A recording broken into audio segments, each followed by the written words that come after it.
Sid Roth here.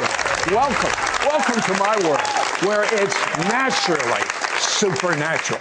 My guest died at age 21, went to heaven, had downloaded into his spirit information that he would need the rest of his life, and he's starting to reveal this information.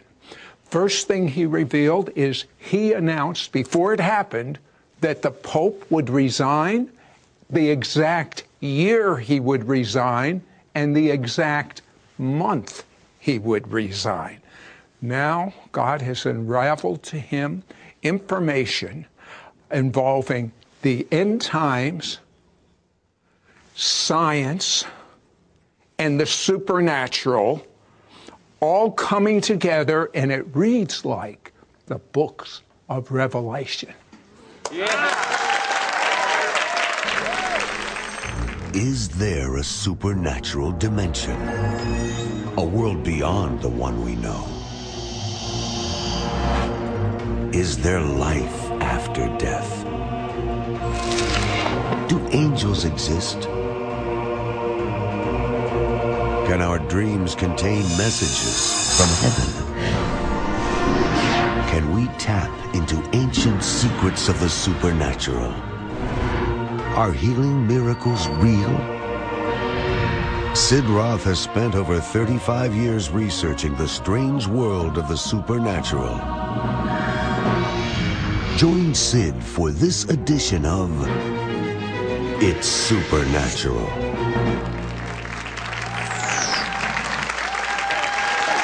You know, Tom Horn, I do supernatural shows. Yeah. But, I mean, this show is, if the edge is here, it's way down there. So we have Tom Horn, who many of you are familiar with. And Tom is a tremendous Bible teacher, a prophecy expert. And we also have Sharon Gilbert. She's the scientist in the group. She's the molecular biologist and an expert in prophecy. Sharon, let me start with you. So how does the science and prophecy merge? How do they come together? Well, it's all over the Bible, but honestly, my feeling is if you don't understand prophecy first, you don't study the Bible, know exactly what the Lord's done in the past and what He's told us He's going to do now and in the very near future, it's clear that there's a lot of science involved. Mankind is going to change in some way. And if you go back to the book of Genesis, in Genesis 6, we know that there was an incursion that altered man's DNA. That may have been done through direct intervention by fallen angels. Now human beings are, for whatever reason, being led to do something very similar. It's very important that we understand the science. But you know what?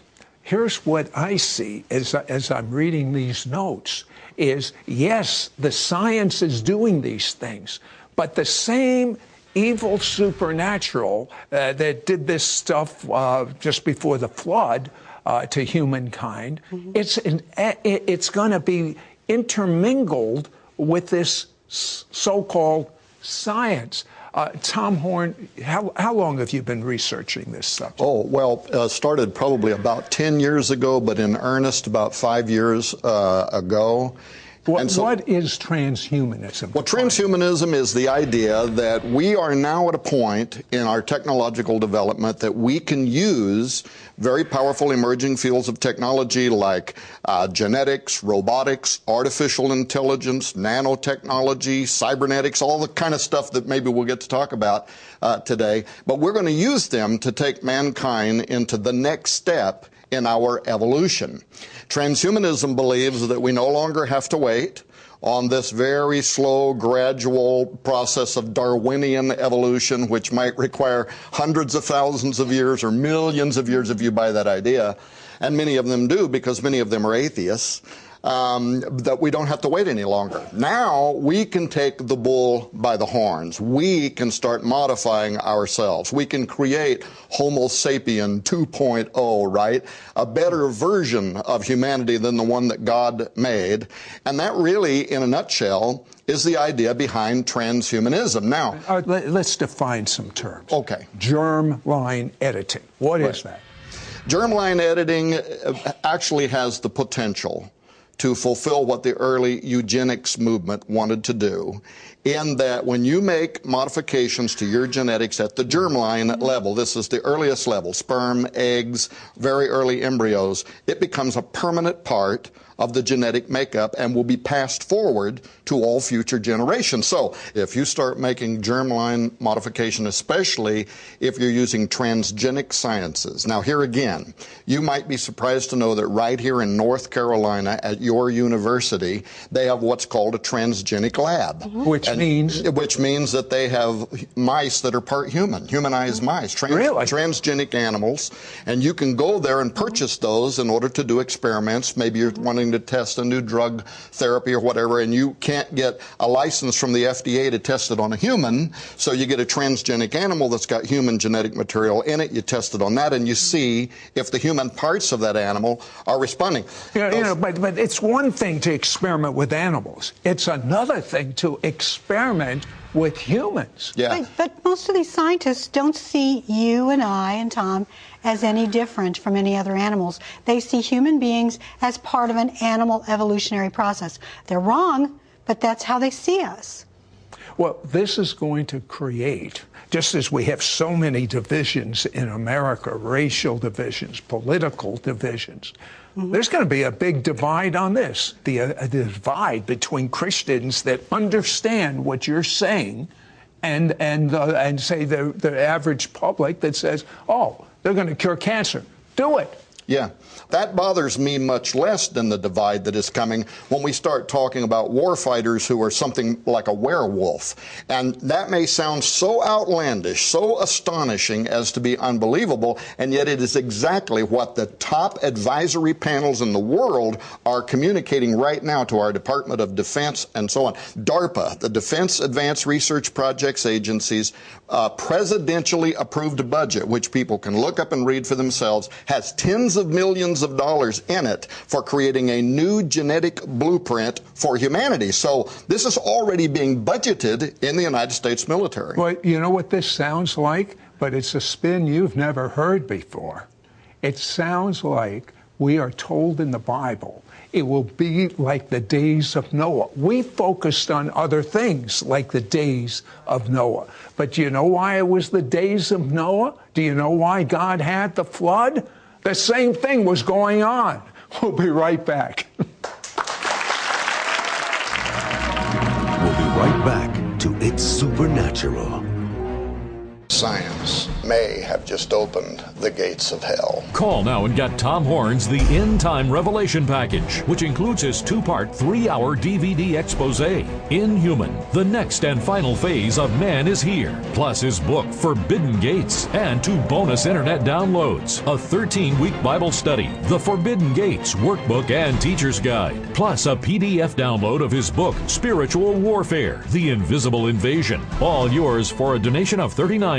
Shipping and handling is included. Ask for offer number 9385. Tom Horn exposes how the scientific community in league with government entities are trying to replace the creator's role, acting like they are God, thinking it will lead to good, but actually they are playing into the hands of Satan, who is plotting the destruction of humanity as we know it. You will find out through this eye-opening prophetic package. Scientists are wanting to literally redefine what it means to be a human. Transhumanism will become the norm, not the exception. This could allow dictators of countries to rule with an iron grip beyond their physical lifespan. The U.S. Pentagon is concerned with China and Russia, who are experimenting with genetic modification of superhuman soldiers on the battlefield. 666 update. The mark of the beast could be the new digital tattoos that will store medical information and allow you to buy or sell and do all your financial transactions. It will also be used for tracking your every movement. Science and technology are crossing the line of God's divine order of creation. You will learn that the scientific community, along with world governments, want to rewrite human genetics, combining human and animal DNA and interfacing our brains with artificial intelligence. This must-have prophetic package not only informs you with what is happening, but you will be equipped with the weapons of spiritual warfare to come against the forces of darkness and therefore protect your children and grandchildren for generations to come. Plus, you will receive this free bonus material. Download Tom Horn's powerful 13-week Bible Bible Study, Forbidden Gates, Teachers and Leaders Guide. Great for sermons and Bible study. Download Tom Horn's book, Spiritual Warfare, The Invisible Invasion. Fully understand spiritual warfare and how to pray. Don't miss out on getting Tom Horn's The End Time Revelation Package, which includes his 2-part, 3-hour DVD expose, Inhuman, the next and final phase of man is here, plus his book, Forbidden Gates, and 2 bonus internet downloads, a 13-week Bible study, the Forbidden Gates Workbook and Teacher's Guide, plus a PDF download of his book, Spiritual Warfare, The Invisible Invasion. All yours for a donation of $39. Shipping and handling is included. Ask for offer number 9385. Call or you can send your check to Sid Roth. It's Supernatural. P.O. Box 39222, Charlotte, North Carolina 28278. Please specify offer number 9385 or log on to sidroth.org. Call or write today. We now return to It's Supernatural. Okay, Tom. I brought up a subject like the days of Noah. What do you see that means based on everything you know? The days of Noah, well, certainly. First of all, for those that may not know, this is from when our Lord's closest disciples in Matthew 24, they go to him and they say, Lord, tell us. Now, this is the upside to this, right? What shall be the sign of thy coming and of the end of the aeon? That's the hallelujah side of what we're talking about here, right? The end of the age. And he gives them a list of things that are going to come, and then he concludes by saying, as it was in the days of Noah, so shall it also be in the coming of the Son of Man. So what was going on in the days of Noah? Well, what we do know is that around the world, and this story is consistent. We get it from the Hebrew Bible, and that's the authoritative text, right? If the rest of the world disagreed, I wouldn't care, right? They got it from the Bible. But in fact, every ancient culture that had any methodology for keeping records told the story of the time when the gods, the pagans called them, when the gods came down to the earth and they took wives. The Egyptians talk about this. The Greeks talk about Zeus coming down and marrying a woman, and we chalk it up to mythology, not really true. Well, the point is they were all telling an ancient, consistent story that does harmonize with what the Bible and the contemporary books of the Bible that are sometimes like the book of Enoch, which was quoted by Peter and Jude in the New Testament. And actually the parts that Peter and Jude are quoting in the New Testament are taken from this very story. Those angels which kept not their first estate. That's the story. They came down to the earth and they viewed genetics as a methodology for them to incarnate themselves in a new form of humanity, an illegal form of half man, half something else, right? And immediately came under judgment. And brother, does it raise all kinds of ethical questions, because people are asking us today, at what point do you genetically modify a human so that it's questionable about whether they even have a soul? Well, I don't even want to think about that question, right? I don't want to think about that. So that begs the question. Someone that is messed with their genes, can they then be saved? It's a scary thought. I frankly don't even want to think about the fact that we are budgeting right now to begin this kind of research on some of our, and they'll volunteer soldiers who will volunteer to have their genetic material altered so that they can be experiments on the battlefield. But our military at every branch, the Department of Defense, the Pentagon, DARPA, all of them have published public records recently in which they have said, whether we like this or not, we have to go down this road, because if we don't, those who already are developing the technology are going to use it to dominate us on the battlefield. So people are looking forward to what they're calling the technological singularity. And that's a phrase that a famous transhumanist and futurist by the name of Ray Kurzweil made famous. Most people know him. He wrote the book, The Age of Spiritual Machines. And he originally prognosticated that by the year 2045, AI would become immortal. It will become a synthetic deity. It will become a synthetic god. Artificial intelligence, yes. AI, will become a substitute for God.